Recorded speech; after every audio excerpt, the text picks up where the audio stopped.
கோரிக்கை என்ன? உம்மை சுற்றிலும் என்ன நடக்கின்றது என்பதை பார், சமுதாயமே விழித்துக்கொள், நம்மை ஒழிக்க வேண்டும் என்று கங்கணம் கட்டி செயல்படுகிறார்கள். நம்முடைய பள்ளிவாசல் பாபர் மஸ்ஜித் 500 ஆண்டுகளுக்கு மேலாக நிலை கொண்டிருந்த பள்ளிவாசலை இடித்து தரைமட்டமாக்கினார்கள். பள்ளிவாசலுடைய நிலத்தை நமக்கு மீட்டு தருவார்கள் என்று நீதிமன்றத்தை நம்பினோம். கழுத்தை பிடித்து வெளியே தள்ளாத குறியாக வெளியேற்றி விட்டார்கள். போனா போகட்டும் வெளியே 5 ஏக்கர் நிலத்தை நமக்கு தந்தாங்க. நம்ம என்ன பள்ளிவாசல் கட்டுறதுக்கு நிலம் இல்லாத பிச்சைக்காரர்களா? இந்த அநியாயத்தோடு முடிந்தது என்று நாம் பார்த்தோம். அடுத்தடுத்து ஒவ்வொரு பள்ளிவாசலா குறி வைக்கிற இந்த சங் பரிவார் கும்பல்கள் நம்முடைய வழிபாட்டு உரிமையை பறிக்கிறார்கள், நம்முடைய வாக்குரிமையை பறிக்க முற்படுகிறார்கள். இந்த தருணத்தில் நாம் அரசியல் விழிப்புணர்வு பெற வேண்டும். ஜனநாயகபூர்வமான முறையில் போராடி நமக்கு நேரக்கூடிய அநியாயங்களை தடுத்து நிறுத்த வேண்டும். நம்முடைய கண்ணுக்கு முன்பாக நம் சமுதாயம் அநீதிக்குள்ளாக்கப்படும் பொழுது, வஞ்சிக்கப்படும் பொழுது கண்ணை கொத்திக் கொண்டிருக்க இயலாது, வேடிக்கை பார்க்க முடியாது. அந்த அநீதிக்கு எதிராக குரல் எழுப்ப வேண்டும். ஜனநாயகபூர்வமான போராட்டங்களை முன்னெடுக்க வேண்டும். அதற்கு இளைஞர்கள் தயாராக இருக்க வேண்டும். நீ எந்நேரமும் செல்போனுக்குள்ள இருந்த உன்னை கபருக்குள்ள தள்ளிடுவோம். அவ்வளவு அநியாயம் நடக்குது, நீ செல்போன்ல மூழ்கிட்டு இருப்பியா? அப்ப நம்மை சுற்றிலும் என்ன நடக்குது என்பதை பார்க்காமல் கேளிக்கைகள் வீணிலையும் நாம் மூழ்கி இருப்போமே, ஆனால் இந்த உலகத்திலேயும் நமக்கு நஷ்டம், நாளை மறுமையிலும் நஷ்டம். அஸ்ஸலாமு அலைக்கும் வரஹ்மத்துல்லாஹி வபரகாத்துஹு. அன்பிற்கும் பாசத்திற்கும் உரிய அருமை சகோதர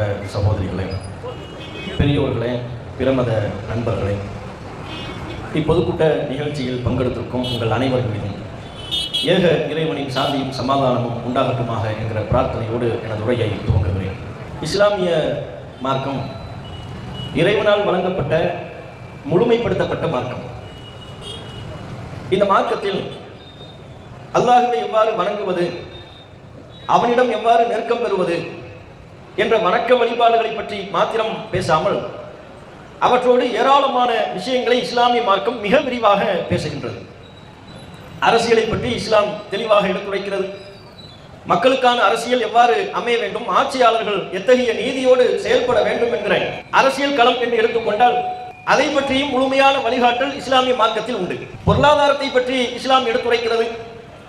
பொருளாதார சுரண்டலுக்கு ஆளாகாமல் தொழிலாளர்களின் நலன் எவ்வாறு காக்கப்பட வேண்டும், அவர்களின் வேலைக்கேற்ற ஊதியம் எவ்வாறு வழங்கப்பட வேண்டும், அவர்களின் உரிமைகளை எஜமானர்கள் முதலாளிகள் எவ்வாறு நிறைவேற்ற வேண்டும் என பொருளாதாரம் தொடர்பான முழுமையான வழிகாட்டுதலையும் இஸ்லாம் வழங்குகிறது. சுற்றுச்சூழல் என்கிற அந்த விஷயத்தை எடுத்துக்கொண்டாலும் அது தொடர்பாகவும் இஸ்லாத்தில் ஏராளமான போதனைகள் காணப்படுகிறது. பிரமத அன்பர்களுக்கு நாங்கள் சொல்லிக் கொள்கிறோம், இஸ்லாம் என்கிற இந்த மார்க்கத்தை வெறுமனை கடவுள் தொடர்புடைய ஒன்றாக மாத்திரம் நீங்கள் கருதிவிடக்கூடாது. முஸ்லிம்கள் என்றால் எப்போதும் அல்லாஹ் அல்லாஹ் என்று சொல்வார்கள், மரணத்திற்கு பிறகான வாழ்க்கை பற்றி மாத்திரமே பேசுவார்கள், சொர்க்கம் என்பார்கள், நரகம் என்பார்கள், அதுவெல்லாம் உண்மை. ஆனால் இஸ்லாம் என்பது அவை மட்டுமே அல்ல, அதை தாண்டி சமூகவியல் சார்ந்து இந்த சமூகத்தோடு ஒரு முஸ்லீம் எவ்வாறு வாழ வேண்டும், இந்த சமூகத்தில் அவனுக்கு இருக்கக்கூடிய பொறுப்புகள் என்ன, கடமைகள் என்ன, இந்த சமூக விஷயங்களிலே ஒவ்வொரு முஸ்லீமும் ஆணாக இருந்தாலும் பெண்ணாக இருந்தாலும் எத்தகைய விழிப்புணர்வோடு செயலாற்ற வேண்டும் என சமூக பார்வை குறித்து இஸ்லாத்தில் ஏராளமான கருத்துக்கள் சொல்லப்பட்டிருக்கிறது. ஒரு முஸ்லிமை பொறுத்தவரை தான் உண்டு தன் வேலை உண்டு என்று இருக்க இயலாது. அதற்கு இஸ்லாத்தில் இடமில்லை. தான் வாழ்கிற சமூகம் குறித்து அவன் சிந்தித்தாக வேண்டும். தம்மை சுற்றிலும் நடக்கக்கூடிய ஒவ்வொரு நிகழ்வுகளிலும் தன்னுடைய ஆழமான பார்வையை கவனத்தை செலுத்தியாக வேண்டும். தம்மை சுற்றிலும் உள்ள மக்கள் நன்றாக இருக்கிறார்களா, நலமுடன் வாழ்கிறார்களா, அவர்களுக்கு ஏதேனும் பாதிப்புகள் ஏற்படுகின்றனவா, அந்த பாதிப்புகளில் தம்முடைய நிலை, அந்த தீமைகளை பாதிப்புகளை அகற்றுவதில் தன்னுடைய பங்களிப்பு என்ன, கடமை என்ன என்று சிந்தித்து விழிப்புணர்வோடு செயலாற்ற வேண்டிய கடமை ஒவ்வொரு முஸ்லிமுக்கும் இருக்கிறது. இஸ்லாம் அத்தகைய விழிப்புணர்வு பார்வையை, சமூக பார்வையை மிக ஆழமாகவே முன்வைக்கிறது. நபிகள் நாயகம் ஸல்லல்லாஹு அலைஹி வஸல்லம் அவர்கள் ஒரு முறை பள்ளிவாசலில் இறைவனை வணங்கி தொழுது கொண்டிருக்கிறார்கள். தொழுது கொண்டிருக்கும் பொழுது அல்லாஹ்வின் தூதர் காலம் தொட்டு இன்றைக்கு வரையிலையும் பள்ளிவாசல்களுக்கு தாராளமாக பெண்கள் வரலாம், குழந்தைகளோடு வருவார்கள். இன்றைக்கும் முஸ்லிம்களின் பல்வேறு வழிபாட்டு தலங்களிலே பெண்கள் கை குழந்தைகளோடு பள்ளிவாசலுக்கு வந்து ஆண்கள் தொழுகையை நிறைவேற்றுவதைப் போலவே பெண்களும் அந்த கூட்டு தொழுகையில் பங்கெடுப்பதை நீங்கள் பார்க்கலாம். அப்ப நபிகள் நாயகம் காலத்தில் பள்ளிவாசலில் தொழுகை நடைபெற்ற பொழுது நபிகள் நாயகம் தான் தலைமை இமாம், அவர்கள் தான் மத குருவாக மக்களுக்கெல்லாம் இமாமாக முன்னின்று தொழுகை நடத்தி கொண்டிருக்கிறார்கள். பின்னால் பெண்கள் பங்கெடுத்திருக்கிறார்கள். பெண்கள் குழுவிலிருந்து ஒரு குழந்தையின் அழுகுரல் சத்தம் கேட்டது. கேட்ட மாத்திரத்தில் நபிகள் நாயகம் தம்முடைய தொழுகையை சுருக்கி கொண்டார்கள். சுருக்கி தொழுகையை முடித்ததற்கு பிறகு மக்களுக்கு சொன்னார்கள், நான் தொழுகையில் வணக்க வழிபாட்டை துவங்குகின்ற பொழுது நீண்ட நேரம் நின்று வணங்க வேண்டும் என்று எண்ணித்தான் தொழுகையை நான் துவங்கினேன். ஆனால் பெண்கள் பகுதியிலிருந்து ஒரு குழந்தையின் அழுகுரல் சப்தம் கேட்டது. அந்த சப்தம் கேட்ட மாத்திரத்தில் தொழுகையில் பங்கெடுத்து நிற்கிற அந்த தாயின் மனம் என்ன பாடுபடுமோ என்று நான் நினைத்தேன். ஏன் குழந்தை அழுது கொண்டிருக்கும் பொழுது தாயால் நிம்மதியாக வணக்க வழிபாட்டில் ஈடுபட முடியுமா? கவனம் சிதறாமல் தொழுகையில் ஈடுபட முடியுமா? தெரியுமா? அப்ப குழந்தையின் அழுகுரல் எனக்கு அவளுடைய தாயை நினைவுபடுத்தியது. அவள் சிரமப்படுவாளே, அவள் கஷ்டப்படுவாளே, தன்னுடைய குழந்தையின் அழுகுரலை கேட்டு பரிதவித்துக் கொண்டிருப்பாளே, ஆகவே என்னுடைய தொழுகையை நான் சுருக்கிக் கொண்டேன் என்று நபிகள் நாயகம் சொன்னார்கள். இந்த ஒரு நிகழ்வு நபிகள் நாயகம் ஒவ்வொரு முஸ்லீமிடமும் இருக்க வேண்டிய சமூக பார்வையை முன்வைக்கிறார்கள். ஒரு வணக்க வழிபாட்டை நிறைவேற்றுவதாகவே இருந்தாலும், அல்லாஹ்வை தொழுவதாக நமாஸ் செய்வதாகவே இருந்தாலும் கூட அதிலும் சமூக பார்வை இருக்க வேண்டும். யாருக்கு என்ன ஆனாலும் பிரச்சனை இல்லை, அதனை நான் கண்டுகொள்ள மாட்டேன். எனக்கு பின்னால் இருக்கிற நபர்கள் மயங்கி கீழே விழுந்தாலும் நான் பொருட்படுத்த மாட்டேன். நான் தொழுது கொண்டே இருப்பேன், வணக்க வழிபாட்டில் நீட்டித்து நான் தொழுது கொண்டே இருப்பேன் என்று ஒரு முஸ்லிம் இருந்துவிட முடியாது. ஆகவேதான் நபிகள் நாயகம் மக்களுக்கு சொன்னார்கள், நீங்கள் ஏனைய மக்களுக்கு தலைமை தாங்கி தொழுவிப்பதாக இருந்தால் உங்களின் சக்தியை மட்டும் நீங்கள் பார்க்க கூடாது, உங்களுக்கு பின்னால் தொழுகையில் இருக்கிற மக்களின் சக்தியையும் நீங்கள் பாருங்கள். பின்னால யார் நிற்கிறாங்கன்னு பாருங்கள். பெண்கள் இருப்பாங்க, பலவீனமானவர்கள், குழந்தைகள் இருப்பார்கள், பலவீனமானவர்கள், முதியவர்கள் இருப்பார்கள், நோயாளிகள் இருப்பார்கள். இவர்கள் எல்லாம் கவனத்தில் கொண்டுதான், அவர்களின் சக்தியையும் கவனத்தில் கொண்டுதான் உங்கள் வணக்க வழிபாட்டை நீங்கள் நிறைவேற்ற வேண்டும். கூட்டு தொழுகையின் போது இமாமாக நிற்பவர் தன்னுடைய சக்தி என்ன, ஆற்றல் என்ன, நான் பல மணி நேரம் நிற்பதற்கு ஆற்றல் பெற்றவன் என்றெல்லாம் பார்க்க கூடாது. ஒரு சக்தி இருக்கட்டும் பார், நீ தனியாக தொழுகும் பொழுது எவ்வளவு நேரம் வேண்டுமானாலும் நின்று தொழு. ஆனால் மக்களுக்கு தலைமை தாங்கி கூட்டு தொழுகையில் இமாமாக நிற்கின்ற பொழுது நீ உன்னை மட்டும் கவனித்தால் போதாது, பின்னால் இருக்கிற மக்களை பார், பெண்களை பார், குழந்தைகளை பார், பலவீனர்கள், நோயாளிகள் யாரும் இருக்கிறார்களா அவர்களை கவனத்தில் கொண்டு தொழுகையை சுருக்கி தொழு. இதுதான் நபிகள் நாயகத்தின் போதனை. இந்த நிகழ்வு நமக்கு எதனை எடுத்துரைக்கிறது? நபிகள் நாயகம் ஸல்லல்லாஹு அலைஹி வஸல்லம் அவர்கள் எத்தகைய சமூக பார்வையை நமக்கு சொல்லித் தருகிறார்கள் என்பதை நாம் பார்க்கலாம். அதுபோல அல்லாஹ்வின் தூதர் ஒரு முறை தெருவிலே நடந்து சென்று கொண்டிருந்தார்கள். முகமது நபி அவர்கள் தெருவில் நடந்து சென்று கொண்டிருந்தார்கள். அப்போது ஒரு வியாபாரியை பார்த்தார்கள். கோதுமைகளையும் தானியங்களையும் விற்றுக் கொண்டிருந்தார். ஒரு மூட்டையில் வைத்து விற்றுக் கொண்டிருந்தார். அவருடைய நடத்தை நபிகள் நாயகத்திற்கு சந்தேகத்தை ஏற்படுத்தியது. உடனடியாக அந்த மூட்டைக்குள்ளே கைகளை விட்டு பார்த்தார். தானிய குவியல், அது அவற்றை கொண்ட ஒரு மூட்டை. அந்த மூட்டைக்குள்ளே அல்லாஹ்வின் தூதர் முகமது நபி அவர்கள் கைகளை விட்டார்கள். உள்ளே ஈரமாக இருந்தது. ஈரமாக இருந்ததை பார்த்த பொழுது நபிகள் நாயகம் அந்த வியாபாரியிடம் சொன்னார்கள், ஈரமாக உள்ள இந்த பகுதியை மக்கள் பார்வைக்கு படுபடி நீ வெளியே தெரியப்படுத்த வேண்டாமா? ஏன் பொருட்களில் எடை போட்டு விற்கப்படுகிற பொருட்கள்ல ஈரம் இருக்குமையானால் அது எடையின் கணத்தை அதிகப்படுத்தி காட்டும். குறைந்த அளவில் இருந்தாலும் கூட எடை அதிகப்படுத்தும். அதில் இருக்கக்கூடிய தண்ணீர் இருக்கிறது அல்லவா, அந்த பொருளில் பட்டிருக்கக்கூடிய ஈரமும் தண்ணீரும் எடையை அதிகப்படுத்தும். இன்றைக்கும் அப்படி ஏராளமான மோசடிகள் நடைபெறத்தான் செய்கிறது. மீனை விற்பனை செய்யும் பொழுது தண்ணீரை நிறைய அதுல இருக்கிற மாதிரி மீனை விற்பனை பண்ணுவாங்க.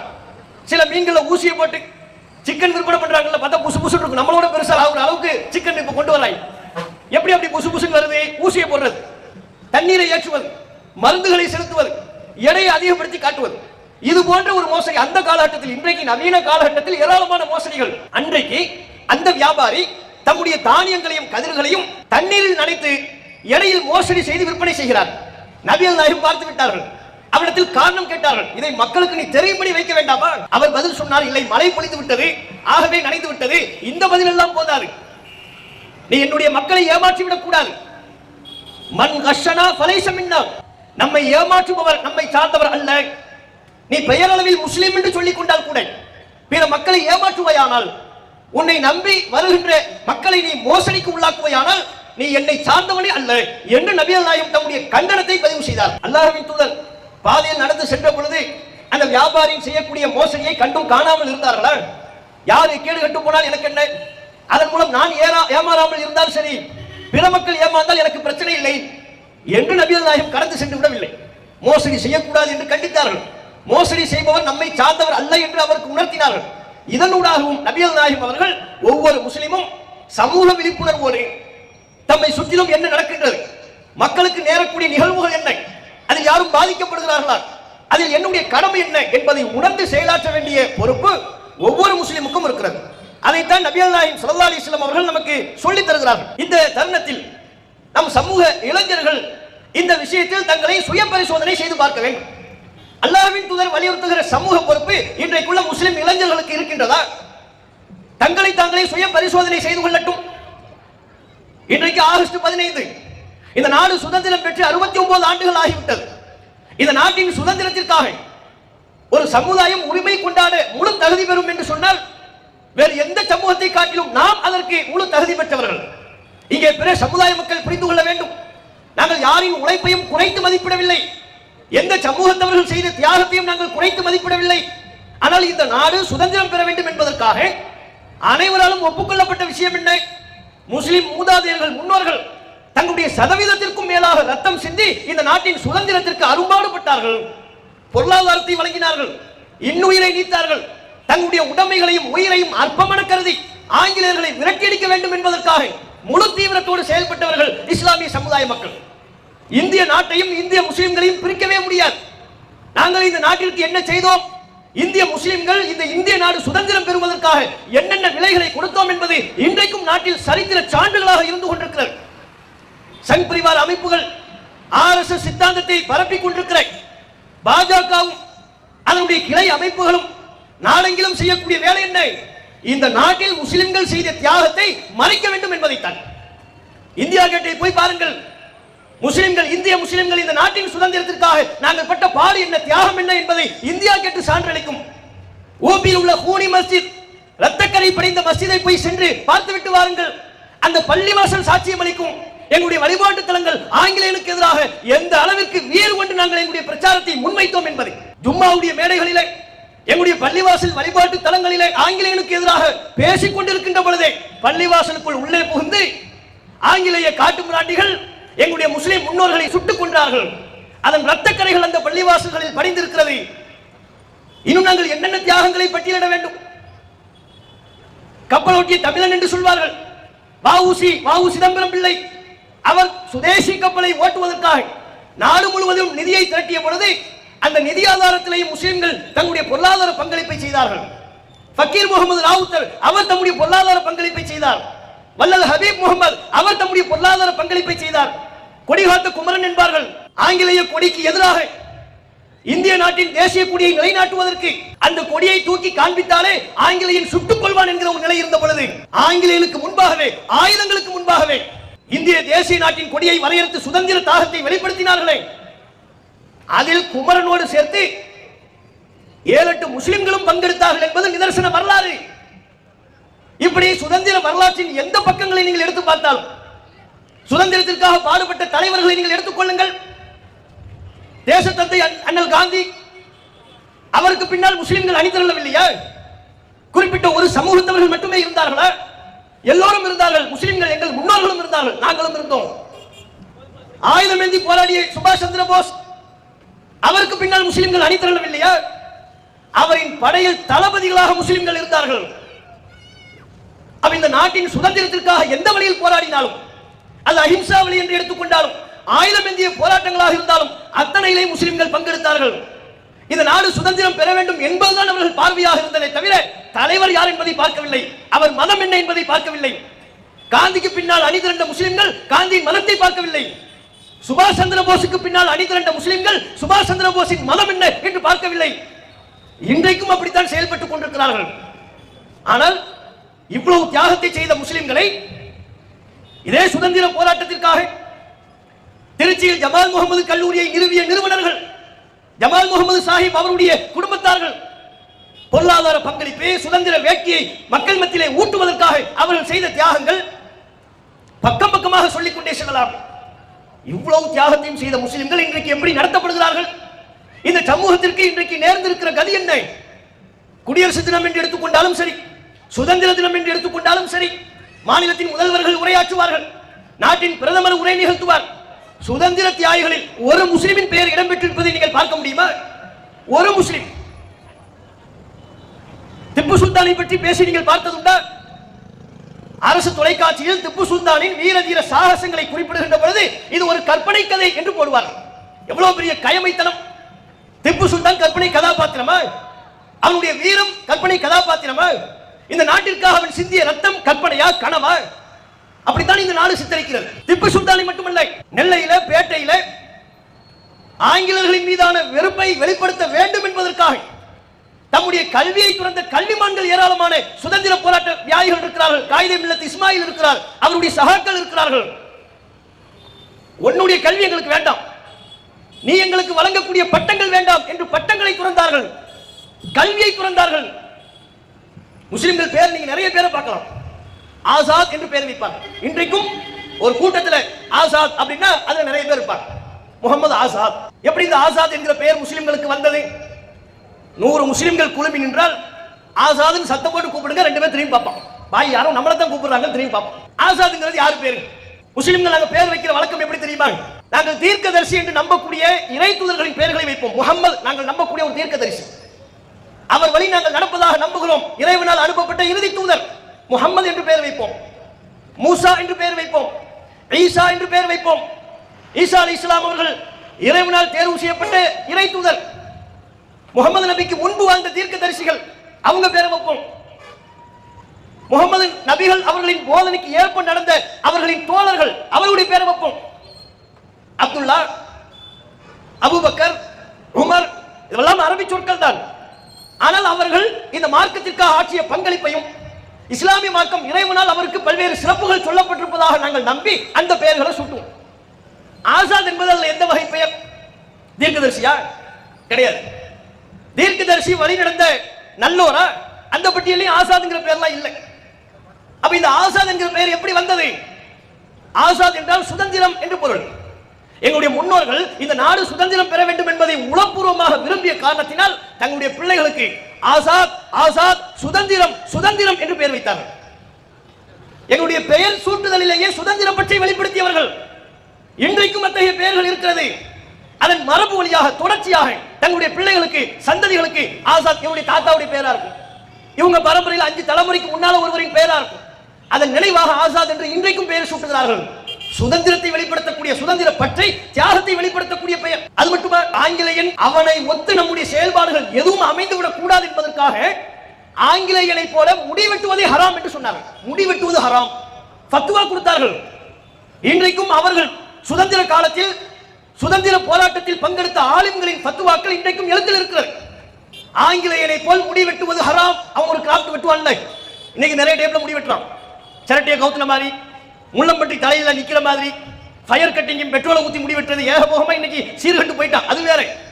ஆங்கிலேய ஒரு டைப்ல வெட்டினா வெட்டுவான்ங்கிட்டு இது இப்படி முடி வெட்டக்கூடாது, அது ஹராம் என்று மார்க்க தீர்ப்பு வழங்கினார்கள். ஆங்கிலேயன் தான் இந்த பேண்ட் போட்டான். பேண்ட் போட்டது ஆங்கிலேயன் என்கிற காரணத்தினால பேண்ட் போடுவது ஹராம். வேஷ்டி அல்லது கைலி தான் உடுத்த வேண்டும். பேண்ட் உடுத்துவது ஹராம். மார்க்கத்தில் ஹராம்னு சொல்லப்படலை. தாராளமா உடுத்தலாம். ஆனால் அன்றைக்கு ஆங்கிலேயர்களின் மீதான வெறுப்பை அப்படி வெளிப்படுத்தினாங்க. ஆங்கிலேயர்கள் மீது வெறுப்பு, அளப்பரிய வெறுப்பு. நாட்டின் வளத்தை சுரண்டுகிறான், நம்முடைய தாய் நாட்டை சுரண்டுகிறான், இவனை ஓட ஓட விரட்டி அடிக்க வேண்டும் என்கிற வெறுப்பை பெயர்களில் வெளிப்படுத்தினார்கள். அவன் செய்த செயல்களை துறக்க வேண்டும் என்று முடிவெடுத்தார்கள். இப்படியெல்லாம் தியாகம் செய்து இந்த நாட்டின் சுதந்திரத்திற்கு பாடுபட்ட முஸ்லிம் சமூகத்தை எப்படி நடத்துகிறார்கள்? இதுல ஒரு தலைவரின் பெயராவது இவர்களுக்கு ஞாபகம் வருகிறதா? காயிதே மில்லத் இஸ்மாயிலை பற்றி பேசியதுண்டா? திப்பு சுல்தானை பற்றி பேசியதுண்டா? வல்லல் ஹபீபை பற்றி பேசியதுண்டா? ஃபக்கீர் முகமது ராவுத்தரை பற்றி பேசியதுண்டா? பிரதமர் நரேந்திர மோடி இன்னைக்கு சுதந்திர தினத்தில் பேசுறாரு. ஆர்எஸ்எஸ் என்பது இந்த நாட்டின் வளர்ச்சிக்காக பாடுபடுகிற ஒரு அமைப்பு, நாட்டின் பாரம்பரியத்தை காப்பாற்றுகிறது. எதுல? சுதந்திர தின உரை. சுதந்திர தினத்திற்கும் ஆர்எஸ்எஸ்க்கும் என்ன சம்பந்தம்? ஆர்எஸ்எஸ் என்று சுதந்திர போராட்டத்தில் ஏதேனும் ஒரு பங்கு இருக்குதா? இத்தனைக்கும் அவர்கள் ஆங்கிலேயர்களுக்கு எதிரான கிளர்ச்சி நடைபெற்ற, போராட்டங்கள் நடைபெற்ற காலத்தில் இருந்த அமைப்பு. அன்றைக்கு இருந்த அமைப்புகளில் ஆர்எஸ்எஸ் ஒன்று. நாடே சுதந்திரத்திற்காக களத்தில் இறங்கி போராடி கொண்டிருக்கிறது. அன்றைக்கு இருந்த சின்னஞ்சிறிய அமைப்புகள் கூட தங்களால் என்ற பங்களிப்பை வெளிப்படுத்துவதற்காக தெருவில் இறங்கி போராடி கொண்டிருந்த பொழுது ஆர்எஸ்எஸ் அதனுடைய அமைப்பை சார்ந்தவர்கள் எவரேனும் ஒருவர் சுதந்திர தினத்துக்காக பாடுபட்டாங்களா? ரத்தம் சிந்தினாங்களா? அவங்களுக்கு இந்த நாட்டின் வளர்ச்சியில் வரலாறு இருக்கா? எந்த புக்லயாவது படிச்சிருக்கிறீங்களா? வரலாற்று சான்று இருக்கா? தரவு இருக்கா? ஒண்ணும் இல்லை. ஒரு துரும்பை கூட கிள்ளி போடாதவர்கள், இந்த நாட்டின் சுதந்திரத்திற்காக ஒரு துரும்பை கூட கிள்ளி போடாதவர்கள் அந்த அமைப்பை பற்றி நாட்டின் பிரதமர் சுதந்திர தின உரையில் பேசுகிறார். இன்னைக்கு அப்ப இவர்கள் தங்களுடைய தவறான சித்தாந்தத்தை மக்கள் மத்தியில் திணிக்கின்றார்கள் என்பதை பார்க்கிறோமா இல்லையா? மத்திய பெட்ரோலிய அமைச்சகத்தின் மூலமா சுதந்திர தினத்துக்கு ஒரு வாழ்த்து. அவங்க அதையெல்லாம் கரெக்டா சொல்லிடுவாங்க. அந்த வாழ்த்துல யார் போட்டோலாம் வருது? காந்திஜி போட்டோ. காந்திஜியை கொல்லவும் செய்வாங்க, அவர் போட்டோவையும் போட்டுக்குவாங்க. அந்த மாதிரி ஒரு டைப் இவங்க டிசைனே வேற. காந்தியை சுட்டது சரிதான் பேசுவாங்க இந்த பக்கம், அவர் போட்டோவுக்கு மாலையும் போட்டுக் கொள்வார்கள். காந்திஜியினுடைய போட்டோ, சுபாஷ் சந்திர போஸுடைய போட்டோ, பகத்சிங் அவருடைய போட்டோ. இதுக்கு இடையில சாவர்கர் வர்றார். எப்படி பாருங்க, பெட்ரோலிய அமைச்சகத்தின் மூலமா சுதந்திர தின வாழ்த்தை சொல்லக்கூடிய புகைப்படத்தில் காந்தியின் புகைப்படத்திற்கு அருகில் சாவர்கரின் புகைப்படம். எப்படி சாவர்கர் எப்படி அந்த பட்டியலில் வராரு? காந்தி போன்ற தேச தலைவர்களின் பட்டியலில் அவர் வந்துடுறாரா? நேதாஜியின் தியாகத்தோடு ஒப்பிடக்கூடிய அளவில் சாவர்கர் இடம்பெற்று விடுகிறாரா? அவருடைய பங்களிப்பு என்ன? அப்ப இவர்கள் தங்களுடைய சித்தாந்தத்தை, தங்களுடைய இந்துத்துவ சித்தாந்தத்தை, இந்த நாடு இந்துக்களுக்கு மட்டும்தான், முஸ்லிம்களுக்கு இல்லை என்பதுதான் இந்துத்துவம். அந்த கருத்தை பெரும்பான்மையான இந்து மக்கள் ஆதரிக்கவில்லை. இந்த நாடு அனைவருக்குமானது. இந்த நாட்டில் முஸ்லிம்கள், இந்துக்கள், கிறிஸ்தவர்கள், சீக்கியர்கள், ஜைனர்கள், பௌத்தர்கள், அனைத்து மதத்தை சார்ந்தவர்களும், தங்களுக்கு மதமே வேண்டாம் என்று நினைப்பவர்களும், ஒற்றுமையோடு வாழ வேண்டும் என்று நினைப்பவர்கள் தான் பெரும்பான்மை இந்துக்கள். RSS என்கிற இந்த தீய சக்தியை மாத்திரம் தான் தனித்து நிற்கிறது. இவர்கள் தான் இந்த நாடு இந்துக்களுக்கு மட்டும்தான், முஸ்லிம்களுக்கு இல்லை, கிறிஸ்தவர்களுக்கு இந்த நாட்டில் உரிமை இல்லை, அவர்கள் எல்லாம் இரண்டாம் தர மூன்றாம் தர குடிமக்கள் என்கிற கருத்தை பரப்பிக் கொண்டிருக்கிறார்கள். முஸ்லிம்களின் மீதான வெறுப்பை பரப்புகிறார்கள். அந்த சித்தாந்தத்திற்கு உரியவராக கருதப்படுகின்ற ஒருவரை காந்தியோடு இணைத்து சொல்வதா? நேதாஜியின் புகைப்படத்திற்கு அருகில் அவருடைய புகைப்படத்தை வைப்பதா? இவங்க நம்ம கடந்த கால தியாகத்தையும் மதிக்கல. மதிக்க வேண்டாம், உனக்கு சுதந்திர வரலாறே தெரியாது, அதுல உனக்கு பங்கு இல்லை, நீ மதிக்கலங்கிறதுனால எங்களுக்கு ஒரு பிரச்சனையும் இல்லை. ஆனால் இவர்கள் இப்போது ஆட்சி கட்டிலில் அமர்ந்ததற்கு பிறகு இப்போதும் நம்முடைய தியாகத்தை கொச்சைப்படுத்துகிறார்கள். அண்மையில் பஹல்காம் என்கிற பகுதியில் தீவிரவாதிகள் தாக்குதல் நடத்தினார்கள். அந்த தாக்குதல் நடத்திய தீவிரவாதிகள் ஒருத்தனை கூட இன்னைக்கு கண்டுபிடிக்கல. அவனை சுட்டோம்ங்கிறாங்க, இவனை சுட்டோம்ங்கிறாங்க, அங்க கட்ட விட்டோம்ங்கிறாங்க, எல்லாம் வாயில வட சொல்றதுதான். மங்கி பாத்துல மோடிஜி வந்தாருன்னா வாயிலேயே வட சொல்ற, கேட்க நல்லா இருக்கு. அரை மணி நேரம் அவருடைய பயான் முடிஞ்சதுக்கு அப்புறம், அது ஒரு பயான் தானே, அரை மணி நேரம் அவருடைய சொற்பொழிவு முடிஞ்சதுக்கு அப்புறம் தலை கிருகிறன்னு சுத்தி என்னப்பா நடந்துச்சுன்னு பார்த்தா ஒண்ணுமே நடக்கல. வாயில வட சுட்டதை தவிர ஒண்ணும் இல்லை. இன்னைக்கு வரையிலே மக்கள் முன்னிலையில் பெஹல்காம் அந்த தாக்குதலுக்கு குற்றவாளிகள் இவர்கள் தான் அடையாளப்படுத்தப்பட்டார்களா, தண்டிக்கப்பட்டார்களா? இல்லை, அது தனி. அந்த தாக்குதல்ல அதற்கு பதிலடி தாக்குதல் தொடுப்பதற்கு இந்திய ராணுவத்தால் ஒரு அமைப்பு கட்டப்படுகிறது. அதுல கர்னல், ராணுவ கர்னலாக சோபியா குரேஷி என்கிற ஒரு பெண்மணியும் இருந்தார். இது போன்ற இடங்கள்ல முஸ்லீம் அல்லாதவங்கிற பாகுபாடுலாம் இல்லை. நாட்டுக்கு ஒரு பிரச்சனைனா மத அடையாளங்களுக்கு அப்பாற்பட்ட அனைவரும் ஓரணியில் திரண்டு ஆங்கிலேயர்களை எப்படி விரட்டி அடித்தோமோ அதுபோல் விரட்டி அடிக்க வேண்டும். அதுதான் ஒட்டுமொத்த மக்களின் பார்வை. ஆனா இவங்க பாருங்க, பிஜேபி அமைச்சர் இந்த சம்பவத்திற்கெல்லாம் பிறகு பேசுறாரு, பயங்கரவாதிகளுக்கு, பாகிஸ்தான்காரங்களுக்கு, சரி, பயங்கரவாதிகளுக்கு அவர்களின் சகோதரியை கொண்டே நாங்கள் பதிலடி கொடுத்தோம். யாரு பயங்கரவாதிகளின் சகோதரி ஆயிட்டாங்க? தம்முடைய உயிரை துச்சமென கருதி பயங்கரவாதிகளோடு போரிட்ட இந்திய ராணுவ கர்னல் சோபியா குரேஷி பயங்கரவாதிகளின் சகோதரி ஆயிட்டான். அவன் முஸ்லிம் ராணுவ வீரராக இருந்தால் இவர்களுடைய பார்வை என்ன? பயங்கரவாதிகளின் சகோதரர் அல்லது பயங்கரவாதிகளின் சகோதரி. நான் கூசாம எப்படி இந்த வார்த்தை வருது? இவங்களா போய் எல்லையில போய் சண்டை போட்டாங்க. ராணுவத்தில் இருக்கின்ற அடிப்படையில் ஒரு படையை திரட்டி எல்லையில போய் சண்டை போடுறாங்க, அதுக்கு திட்டம் திட்டுறாங்க. அதுல பங்கெடுக்கிற ஒரு முஸ்லிம் பெண்மணியின் தியாகத்தை கூட இவர்கள் கொச்சைப்படுத்துகிறார்கள். பயங்கரவாதிகளின் சகோதரி என்று சொன்னார் ஒரு பிஜேபி அமைச்சர். இதுதான் இவருடைய சிந்தனை. இப்போதும் இந்த நாட்டிற்காக முஸ்லிம்கள் செய்யக்கூடிய எந்த தியாகத்தையும் இவர்கள் நினைவு கூறுவதற்கு தயார் இல்லை. சோபியா குரேஷி அதற்கு ஒரு உதாரணம். இதே பெஹல்காம் தாக்குதல் பயங்கரவாதிகள் உள்ள வந்தாங்க, அவ்வளவு கிலோமீட்டர் தாண்டி உள்ள வந்திருக்கிறாங்க. அப்ப நம்முடைய பாதுகாப்பு, நமது நாட்டின் பாதுகாப்பு அவ்வளவு பலவீனமா இருக்கு என்பதுதான் அர்த்தம். உளவுத்துறை தோல்வி அடைந்து விட்டது என்பதுதான் அதனுடைய பொருள். கடந்த காலங்களில் இத்தகைய தாக்குதல் நடைபெற்ற பொழுது உள்துறை பாதுகாப்புத்துறை அமைச்சராக இருந்தவர்கள் பதவி விலகி இருக்கிறார்கள். அதுதான் நேர்மை. அந்த நேர்மையை இவர்களிடத்தில் எதிர்பார்க்க முடியுமா? கள்ள ஓட்டு போட்டு ஆட்சி கட்டில சீட்ல உட்கார்ந்தவங்கிட்ட நீங்க எந்த நேர்மை எதிர்பார்க்க முடியும்? அந்த நேர்மை இவர்களிடத்தில் கிடையாது. அந்த தாக்குதல்ல பல பேர் கொல்லப்படுறாங்க, பல இந்து சகோதரர்கள் கொல்லப்படுறாங்க, சகோதரிகள் கொல்லப்படுறாங்க. அதுல அவர்களை காப்பாற்றுவதற்காக பயங்கரவாதிகளிடமிருந்து ஆயுதங்களை பிடுங்கி எதிர்த்து தாக்குதல் தொடுத்த வகையில ஒரு முஸ்லிம் நபர், காஷ்மீரை உள்ளூராக கொண்ட ஒரு நபரும் கொல்லப்படுறார். ஆதில் ஹுசைன் என்பவர். அவருடைய தியாகத்தை இவர்கள் நினைவு கூர்ந்தார்களா?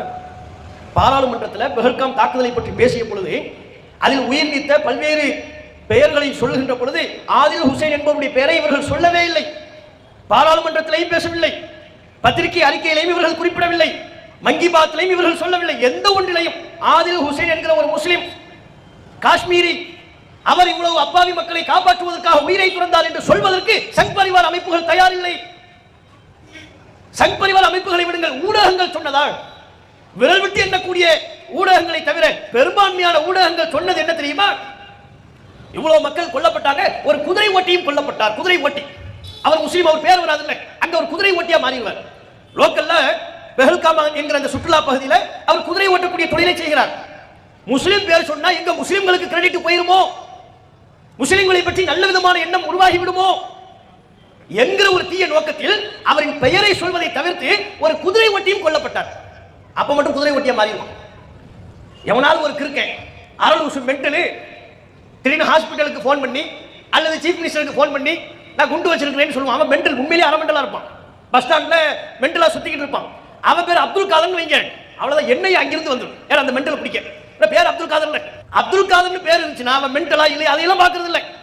பயங்கரவாதி, சதி, முதல்வருக்கு கொலை மிரட்டல், ஆளுநருக்கு கொலை மிரட்டல், அவனோடு உள்ள சதிகார செயலில் ஈடுபட்டவர்கள் யார் என்று புலனாய்வு அமைப்புகள் விசாரணை. அவன் நைட்டு முழுக்க பேசுறது நாய் கூட.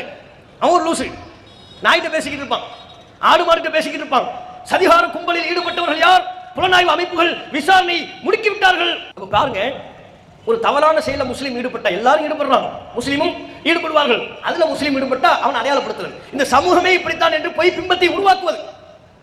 அதுவே ஒரு நற்காரியத்தில் முஸ்லிம்கள் தங்களுடைய பங்களிப்பை செய்தால் அதில் இரட்டடிப்பில் ஈடுபடுவது.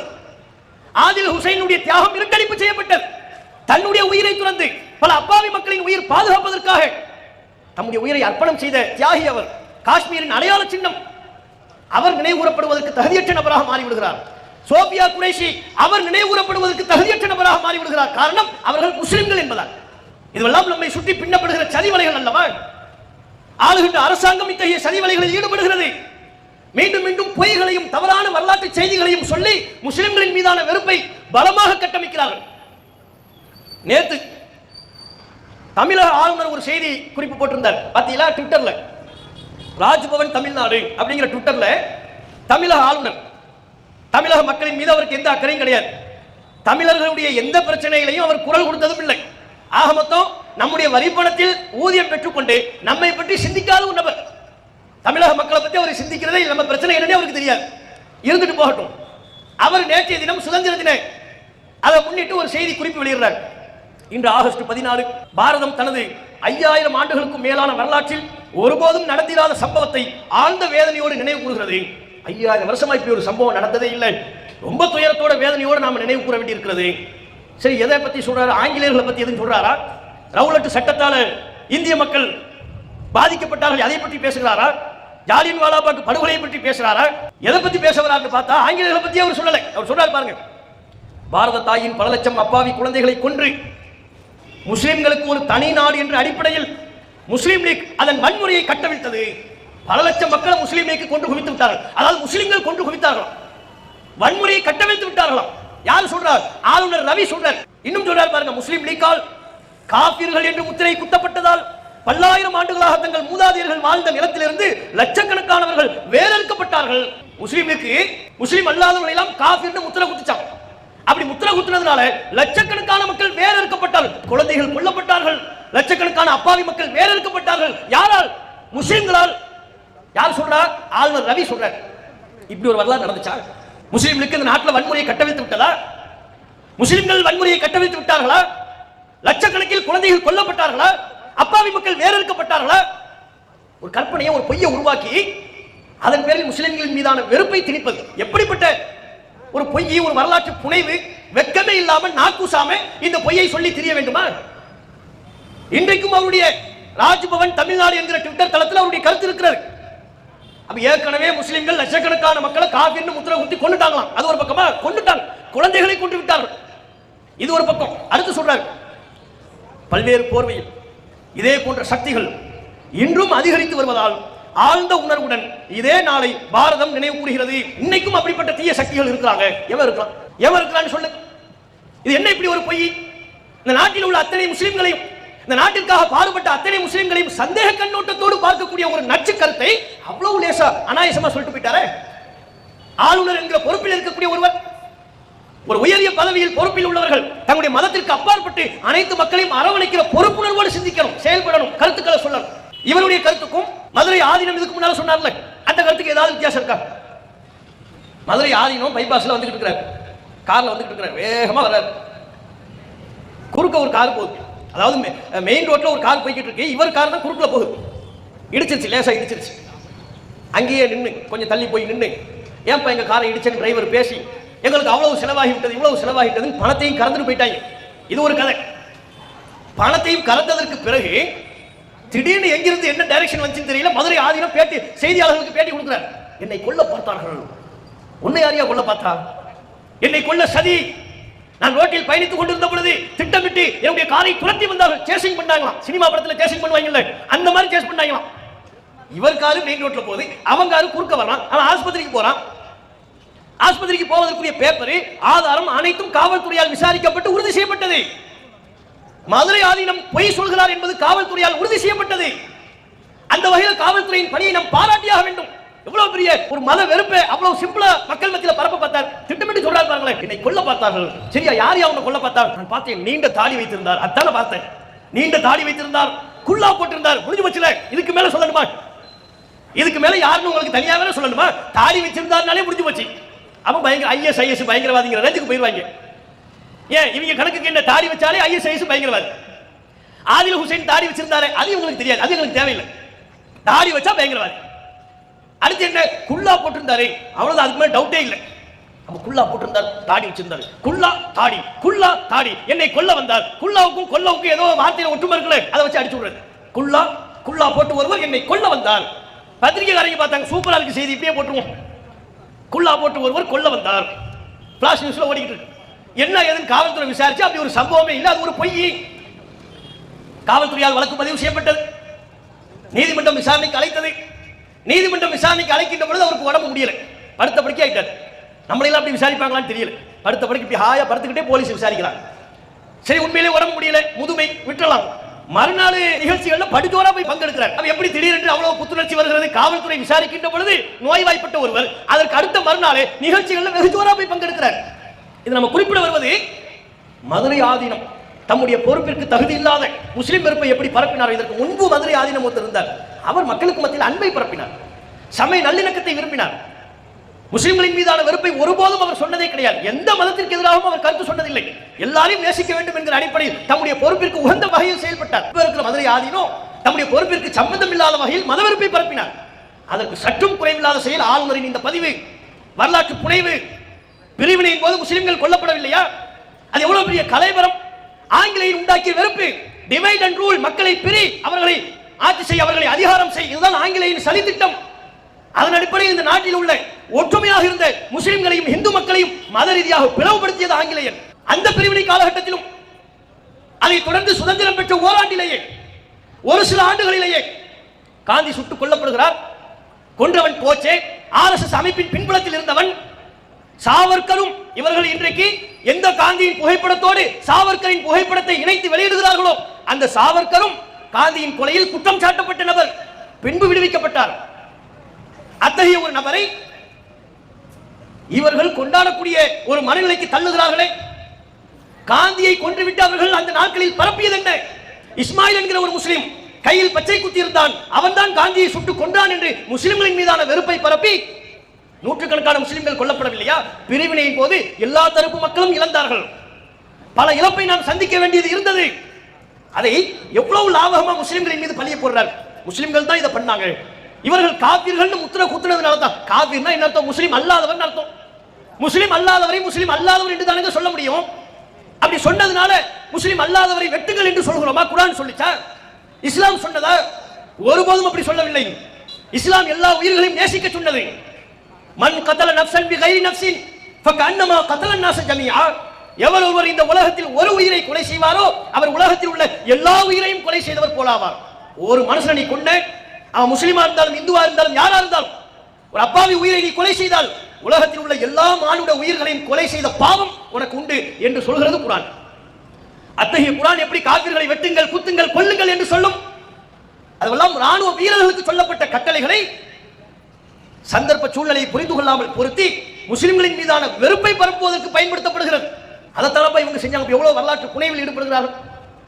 லவ் ஜிஹாதுன்னு சொல்றாங்க. முஸ்லிம்கள்லாம் லவ் ஜிஹாத் பண்ண, இப்ப லவ் ஜிஹாத்லாம் அதை விட மேல போயிடுச்சு. ஆரம்ப காலகட்டத்தில் லவ் ஜிஹாதுன்னு சொல்லி அதன் பேர்ல கேரளா ஸ்டோரி ஒரு படத்தையே எடுத்து அந்த குப்பை படத்துக்கு தேசிய விருதும் கொடுத்தாச்சு. ஏன்? முஸ்லிம்களை விரோதியா சித்தரிக்குதுல. லவ் ஜிஹாதுல என்ன பண்றாங்களா? முஸ்லிம் இளைஞர்கள் திட்டமிட்டு இந்து பெண்களை காதலிக்கிறார்கள். சரி, காதலிச்சு திருமணம் செய்து அதுக்கப்புறம் என்னப்பா பண்றான்? அவங்களை எல்லாம் பயங்கரவாதிகளாக மாற்றி விடுகிறார்கள். பயங்கரவாதியா மாற்றி எங்கப்பா அனுப்புறார்? ஆப்கானிஸ்தானுக்கு அனுப்பி விடுகிறார்கள். ஈராக்குக்கு அனுப்பி விடுகிறார்கள். ISISக்கு அந்த பெண்களை ஏற்றி விடுகிறார்கள். எந்த வழியாப்பா போறான்? பிடிச்சிட வேண்டியதானே நீ? அவன் ஏற்றி வருவரை நீ எதுக்கு வேடிக்கை பார்க்கிற? அது உண்மையா இருந்தா கேரள மாநில முதல்வர் கேட்டார், எங்கள் மாநிலத்தை பற்றி தவறான செய்தி, கேரளா ஸ்டோரி என்கிற படம், இது அவமானம், இது எங்கள் மாநிலத்தின் மீது அவதூறு பரப்புவது. உண்மையில அப்படி முஸ்லிம் அல்லாத இந்து பெண்கள் மதமாற்றம் செய்யப்பட்டார்கள் என்றால் அதற்குரிய சான்றுகளை தாருங்கள் என்று கேரளா முதல்வர் கேட்டார். இன்னைக்கு வரைக்கும் கொடுக்க முடிஞ்சா? கோர்ட்ல போய் நீங்க என்ன சொன்னாங்க? இவங்க இந்த படத்தை எடுத்தவர்கள் கேரளா ஸ்டோரி படம் ஒரு கற்பனை கதை, அதற்கு எந்த தரவும் இல்லை, சான்றும் இல்லை என்று நீதிமன்றத்தில் இவர்கள் வாக்கு பிரமாணம் செய்தார்கள். தங்களுடைய தகவலை சொன்னார்கள். இது உண்மை கதையெல்லாம் இல்ல, எங்க கிட்ட ஆதாரம் கேட்காதீங்க என்றார்கள். இன்னைக்கு அந்த படத்துக்கு தேசிய விருது. ஏன்? முஸ்லிம்கள் மீது தவறான கருத்து பரப்பப்படுகிறது அல்லவா? நாங்க என்ன கேட்கிறோம்? இந்த நாட்டில் மதம் மாற்றி காதல் செய்வது, மதம் மாற்றி திருமணம் செய்வது முஸ்லிம்கள் மட்டுமா? முஸ்லிம்கள் அந்த எண்ணிக்கையில் இருக்கிற மாதிரி இந்து மக்களையும் இருக்கிறாங்க, கிறிஸ்தவர்களையும் இருக்கிறார்கள், எல்லா மதத்திலும் இருப்பாங்க. அது இயல்பு, இயற்கை. ஒன்ன பள்ளி கல்லூரிகளில் படிக்கும் போதோ, வேலை அலுவலகத்தில் பணிபுரிகின்ற பொழுதோ, ஆண் பெண் எதிர்பாலின ஈர்ப்பின் அடிப்படையில் மதத்தை அப்பாற்பட்டு ஒரு முஸ்லிம் ஆண் முஸ்லிம் அல்லாத பெண்ணை காதலிக்கிறார், ஒரு முஸ்லிம் அல்லாத பெண் முஸ்லிமான ஆணை காதலித்து விடுகிறார். இது இயல்பு, எல்லா மதங்களையும் நடக்கு. மற்ற மதங்கள்ல உள்ள செய்யறவங்களுக்குலாம் பேரே இல்லை. அதுக்கு ஒரு இந்து ஆணு முஸ்லிம் பெண்ணை கல்யாணம் பண்றதுக்கு நம்ம நாட்டில் பேர் இல்லை, அதுக்கு பேர் கிடையாது. ஒரு கிறிஸ்தவ ஆணு முஸ்லிம் பெண்ணை அல்லது இந்து பெண்ணை கல்யாணம் பண்ண அதுக்கும் பேர் இல்லை. ஒரு முஸ்லிமான இந்து பெண்ணை கல்யாணம் பண்ணிடக்கூடாது, அதுக்கு மட்டும் லவ் ஜிஹாத். அதுக்கு மட்டும் என்ன? லவ் ஜிஹாத். சினிமா திரைப்பட இயக்குனர் சுந்தர் சி குஷ்பு கல்யாணம் பண்ணியிருக்கிறார். குஷ்பு என்ன? பிறப்பால் ஒரு முஸ்லிம். அவர் இஸ்லாமிய கலாச்சாரத்தை பின்பற்றுகிறாரா, முஸ்லிம்கள் சார்ந்த விஷயத்துக்கு குரல் கொடுக்கிறாரா, அதெல்லாம் ரெண்டாவது. பிறப்பால் அவர் ஒரு முஸ்லிம். இதுக்கு பேர் என்ன? குஷ்பு ஒரு முஸ்லிம், சுந்தர் சி முஸ்லிம் இல்ல, இந்து. அப்ப ஒரு இந்து முஸ்லிம் பெண்ணை திருமணம் செய்து விட்டார். இதற்கு பேர் என்ன? இங்க லவ் ஜிஹாத்னு பேர் வைக்கிறீங்களா? அது குருஷேத்திர போற நவீன மகாபாரதமா என்னது? அதுக்கு பேர் என்ன? அதுக்கு ஒரு பேரும் இல்லை. அப்ப ஒரு முஸ்லிமான இந்து பெண்ணை கல்யாணம் பண்ணா மட்டும் லவ் ஜிஹாத் எப்படிப்பா வருது? அது இது வன்மம் இல்லையா? அவதூறு இல்லையா? குறிப்பிட்ட ஒரு சமூகத்தின் மீது திட்டமிட்டு வெறுப்பை பரப்புகிற இயல்பா நடக்கிற ஒண்ணுக்கு முஸ்லிம்னா மட்டும் ஒரு பேரை வைக்கிறது. எல்லாரும் படிக்கிறாங்க, முஸ்லிம் இளைஞனும் படிக்கிறான். இவன் படிச்சா TNPSC ஜிஹாத், UPSC ஜிஹாத், எல்லாம் ஜிஹாத் தான். இப்போ கொரோனா காலத்துல சொன்னாங்களே படுபாவி, கொரோனா காலத்துல எச்சு துப்ப முடியலங்க ஒரு முஸ்லிம், தோணு துப்புனா கொரோனா ஜிஹாது. இது என்ன புதுசா இருக்கு? அப்ப எச்சி தொண்டையில வந்தா முக்கிக்கிட்டு விக்கி செத்து போயிருந்தோமா? நாங்க துப்ப கூடாத, துப்புற உரிமை கூட இல்லையா? தூணு துப்புனம்னா கொரோனா காலத்துல முஸ்லிம்கள் எச்சிலை துப்பி துப்பி கொரோனாவை பரப்புகிறார்கள். கொரோனா ஜிஹாத். அயோக்கிய பயல்களா, கொரோனா காலத்துல எல்லாரும் வீட்டுக்குள்ள அடங்கி கிடந்த நேரத்துல கணவன் செத்து போயிட்டாங்க, பொண்டாட்டி செத்து போயிடலாம், மகன் செத்து போயிடலாம், உடம்பு தொடுறதுக்கு குடும்பத்தில் யாரும் தயாரா இல்லை. மருத்துவமனையில் உள்ளவர்கள் கூட உடம்பு போகும்போது குப்பையில வீசிட்டு போனாங்க. அந்த நேரத்தில் முஸ்லிம்கள் தானப்பா களத்தில் இறங்கி கொரோனா நோயெல்லாம் பொருட்படுத்தாம சுகாதாரத்துறை சொன்ன மருத்துவ ஆலோசனைகளை பின்பற்றி அந்த உடல்களை கைப்பற்றி அடக்கம் செய்த பணியில் ஈடுபட்டவர்கள் முஸ்லிம்கள். பலரும் ஈடுபட்டார்கள், முஸ்லிம்கள் நாங்களும் ஈடுபட்டோம். எங்களுடைய ஜமாத்தே அந்த பணியில் ஈடுபட்டது. அரசின் சார்பு அங்கீகாரத்தை பெற்று உரிய பாதுகாப்பு முறைகளை பின்பற்றி பல நூற்றுக்கணக்கான கொரோனாவில் உயிரிழந்த உடல்களை அடக்கம் செய்த நம்முடைய இளைஞர்கள் அடக்கம் செய்தார்கள். எங்களை பார்த்து சொல்றான் கொரோனா ஜிஹாது. எங்களை பார்த்தா கொரோனா ஜிஹாத் பண்ற மாதிரி எச்சு துப்பி உங்களை சாகடிக்கிற குரூப்பா தெரியுதா? இப்படி வன்மம் பரப்பலாமா? ஒரு முஸ்லிம் இளைஞன் படிச்சா அதுக்கு ஒரு பேர், அது ஒரு ஜிஹாதா? இஸ்லாம் ஜிஹாத் என்று எதை சொல்கிறது? அநியாயத்திற்கு எதிராக, அநியாய ஆட்சியாளர்களுக்கு எதிராக நீதிமிக்க குரலை எழுப்பினால் அது ஜிஹாத். அப்படி இஸ்லாம் சொல்லுகின்ற பொழுது இவர்கள் அதுக்கு தவறான சாயம் பூசுறாங்க, முஸ்லிம்களின் மீது வன்மத்தை பரப்புகிறார்கள். இப்படி அடுக்கிக் கொண்டே போகலாம். இந்த தருணத்தில் இளைஞர்களுக்கு நாம் வைக்கக்கூடிய கோரிக்கை என்ன? உம்மை சுற்றிலும் என்ன நடக்கின்றது என்பதை பார், சமுதாயமே விழித்துக்கொள், நம்மை ஒழிக்க வேண்டும் என்று கங்கணம் கட்டி செயல்படுகிறார்கள். நம்முடைய பள்ளிவாசல் பாபர் மஸ்ஜித் 500 ஆண்டுகளுக்கு மேலாக நிலை கொண்டிருந்த பள்ளிவாசலை இடித்து தரைமட்டமாக்கினார்கள். குற்றவாளிகள் இன்றைக்கும் சுதந்திரமாக சுட்டி திரிந்து கொண்டிருக்கிறார்கள். சட்டம் அவர்களை தண்டிக்கவில்லை, கண்டிக்கவில்லை. பள்ளிவாசலுடைய நிலத்தை நமக்கு மீட்டு தருவார்கள் என்று நீதிமன்றத்தை நம்பினோம். கழுத்தை பிடித்து வெளியே தள்ளாத குறியாக வெளியேற்றி விட்டார்கள். போனா போகட்டும் வெளியே 5 ஏக்கர் நிலத்தை நமக்கு தந்தாங்க. நம்ம என்ன பள்ளிவாசல் கட்டத்துக்கு நிலம் இல்லாத பிச்சைக்காரர்களா? இன்றைக்கு நாட்டின் பல்வேறு இடங்கள் முஸ்லிம்களால் வழங்கப்பட்ட தானமாக வழங்கப்பட்ட வக்ஃப் சொத்தில் இருக்கிறது. இந்த நாட்டுக்கு நாங்க தானம் பண்ணி இருக்கிறோம். இவன் நமக்கு பள்ளிவாசல் கட்ட 5 ஏக்கர் நிலத்தை வெளியில தருவான். இந்த அநியாயத்தோடு முடிந்தது என்று நாம் பார்த்தோம். பாபர் மஸ்ஜிதோட முடிஞ்சிருச்சு. அதுக்கப்புறம் நாட்டில் பிரச்சனை இல்லை, வழிபாட்டத்தில் பாதுகாப்பு சட்டம் இருக்கு, நம்ம பள்ளிவாசல்களுக்கு எல்லாம் ஒரு பாதுகாப்பு இருக்கிறது என்று நினைத்தால் அடுத்தடுத்து ஒவ்வொரு பள்ளிவாசலா குறி வைக்கிறார் இந்த சங் பரிவார் கும்பல்கள். காசியில் உள்ள பள்ளிவாசல விட மாட்டோம், மதுராவில் உள்ள பள்ளிவாசல விட மாட்டோம், ஞானவாபி பள்ளிவாசல விட மாட்டோம், ஷாஹி ஈத்கா பள்ளிவாசல விட மாட்டோம் கிளம்புறான். சில தினங்களுக்கு முன்பு ஊபியில ஃபதேபூர் என்கிற ஒரு மாவட்டத்தில் சங் பரிவார் பயங்கரவாதிகள் உள்ளே புகுந்து பள்ளிவாசலை இடிக்கிறான், கல்ல விட்டு எறிகிறான். காவல்துறை, அந்த மாநிலத்தின் காவல்துறை வேடிக்கை பார்க்கிறது. நம்முடைய வழிபாட்டு உரிமையை பறிக்கிறார்கள். நம்முடைய வாக்குரிமையை பறிக்க முற்படுகிறார்கள். எஸ்ஐஆர் என்கிற சிறப்பு வாக்காளர் தீவிர திருத்தம் என்கிற பேரில் பீகாரில் செய்ததை போல நாடு முழுக்க சதி திட்டத்தோடு முஸ்லிம்களின் வாக்குரிமையை பறிக்கக்கூடிய வேலையில் ஈடுபட துடிக்கிறார்கள். இந்த தருணத்தில் நாம் அரசியல் விழிப்புணர்வு பெற வேண்டும். அரசியல் விழிப்புணர்வு பெற்று நாம் என்ன செய்ய வேண்டும்? ஜனநாயகபூர்வமான முறையில் போராடி நமக்கு நேரக்கூடிய அநியாயங்களை தடுத்து நிறுத்த வேண்டும். நபிகள் நாயகம் சொன்னார்கள், மன் ரஆ மின்கும் முன்கரன், உங்களில் ஒருவர் பாவமான ஒரு தீமையான காரியத்தை கண்டால் ஃபல்யுகையிருஹு பியதிஹி, அதை தமது கரத்தால் தடுக்கட்டும். முடியாவிட்டால் நாவால் அதை பற்றி விளக்கி பிரச்சாரம் செய்யட்டும். அதற்கு முடியாவிட்டால் உள்ளத்தால் ஒதுங்கி வெறுத்து விலகி செல்லட்டும். அதுதான் ஈமானின் இறை நம்பிக்கையின் ஆக பலவீனமான நிலை என்று நபிகள் நாயகம் சொன்னார்கள். நம்முடைய கண்ணுக்கு முன்பாக நம் சமுதாயம் அநீதிக்குள்ளாக்கப்படும் பொழுது, வஞ்சிக்கப்படும் பொழுது கண்ணை கொத்திக் கொண்டு இருக்க இயலாது, வேடிக்கை பார்க்க முடியாது. யாருக்கோ எங்கோ என்ன ஆனால் எனக்கு என்ன பிரச்சனை என்று நான் கடந்து போக முடியாது. அந்த அநீதிக்கு எதிராக குரல் எழுப்ப வேண்டும். ஜனநாயகபூர்வமான போராட்டங்களை முன்னெடுக்க வேண்டும். அதற்கு இளைஞர்கள் தயாராக இருக்க வேண்டும். நம்முடைய முன்னோர்கள் நினைத்து பாருங்கள், எவ்வளவோ ஆயுதங்களோடு வந்த ஆங்கிலேயன், அவனை விரட்டி அடிப்பதற்கு நம்முடைய முன்னோர்கள் ஆயுதம் தூக்கினார்களா? இல்லை, தேவையில்லை. அஹிம்சா வழி போதுமானது, ஜனநாயகபூர்வமான வழிமுறை போதுமானது. வேளாண் திருத்த சட்டத்தை மத்திய ஒன்றிய பாஜக அரசு திரும்ப பெறுவதற்கு விவசாயிகள் ஆயுதங்களை தூக்கவில்லை, ஜனநாயக போராட்டத்தில் ஈடுபட்டார்கள். பாஜக அரசு வேளாண் திருத்த சட்டத்தை திரும்ப பெற்றது. ஆகவே நாம் இளைஞர்கள் விழிப்புணர்வோடு நம்மை சுற்றிலும் நம்முடைய நாட்டில் நமக்கு என்ன நடக்கின்றது என்பதை பார்த்து அவற்றை தடுக்கக்கூடிய வகையில் ஜனநாயகமிக்க போராட்டங்களை முன்னெடுக்க வேண்டும். நாம் நடத்துகிற ஜனநாயக ரீதியிலான போராட்டங்களில் இளைஞர்கள் தங்களுடைய பங்களிப்பை பெருமாறியாக செலுத்த வேண்டும். நீ எந்நேரமும் செல்போனுக்குள்ள இருந்த உன்னை கபருக்குள்ளே தள்ளிடுவான். எந்நேரமும் இவர் முடிஞ்சதில் நிமிர மாட்டார், இப்படியே தான் இருப்பார், இப்படியே பார்த்துக்கிட்டு இருப்பார். இப்படியே போகணும் உன்னை கபருக்குள்ள தள்ளுறானா இல்லையா? அவ்வளவு அநியாயம் நடக்குது. நீ செல்போன்ல மூழ்கிட்டு இருப்பியா? சினிமா படம் பார்த்துக்கிட்டு இருப்பியா? நேற்று சமூக வலைத்தளத்தில் நம்ம சமூகத்தை சார்ந்த ஒரு கிரிக்கெட் சமூக வலைத்தளத்தில் போடுறான். இன்றைக்கு நமது தலைவரின் படம் வெளியாகிறது. என்ன தலைவர்? ரஜினிகாந்த் படம். தலைவரின் படம் வெளியாகிறது. தமிழகத்தில் அதிகாலை ஷோவுக்கு அனுமதி இல்லை. 9 மணி ஷோ தான் இருக்கு போல, அவன் தான் எழுதலாம். அதிகாலை ஷோவுக்கு அனுமதி இல்லை, ஆகவே நான் கேரளா செல்கிறேன், அங்க போய் ஷோத்துல முட்டு. எதுக்கு போறான்? இவன் 5 மணிக்கே அவன் அந்த முகத்தை பார்த்தாவணும், இல்லைன்னா சாப்பாடு ஏற்க செத்துவான் போல. அதனால என்ன, தமிழ்நாட்டில் 6 மணிக்கு அந்த படத்தை பார்க்க முடியல, கேரளாவில் போனா 6 மணிக்கு பார்க்கலாம், கர்நாடகா போனா 6 மணிக்கு பார்க்கலாம். அதனால் எனக்கு பக்கம் கேரளா, நான் கேரளாவுக்கு போறேன். அங்கேயே இருந்துருங்க, திரும்பி வராது. முடிஞ்ச அங்கிருந்து போ, ஊப்பிக்கு போயிரு. நீ எல்லாம் ஊப்பிக்கு போக வேண்டிய மொட்டையால் அடி வாங்க வேண்டியவன், உனக்கு அந்த மொட்டை தான் தெரியவன். அப்ப நம்மை சுற்றிலும் என்ன நடக்கிறது என்பதை பார்க்காமல் கேளிக்கைகளையும் வீணிலையும் நாம் மூழ்கி இருப்போமே, ஆனால் இந்த உலகத்திலையும் நமக்கு நஷ்டம், நாளை மறுமையிலும் நஷ்டம். இதை இளைஞர்கள் புரிந்து கொண்டு ஜனநாயகபூர்வமான போராட்டங்களில் முன்னெடுக்கிற நன்மக்களாக நாம் திகழ வேண்டும். நம்மை சுற்றிலும் நடக்கிற அநீதிகளை தட்டி கேட்க வேண்டும். அதற்கு எதிராக ஜனநாயகபூர்வமாக குரல் எழுப்ப வேண்டும் என்பதை வலியுறுத்தி என்னுடைய உரையை நிறைவு செய்து கொள்கிறேன். வாஹுர் தாவானா.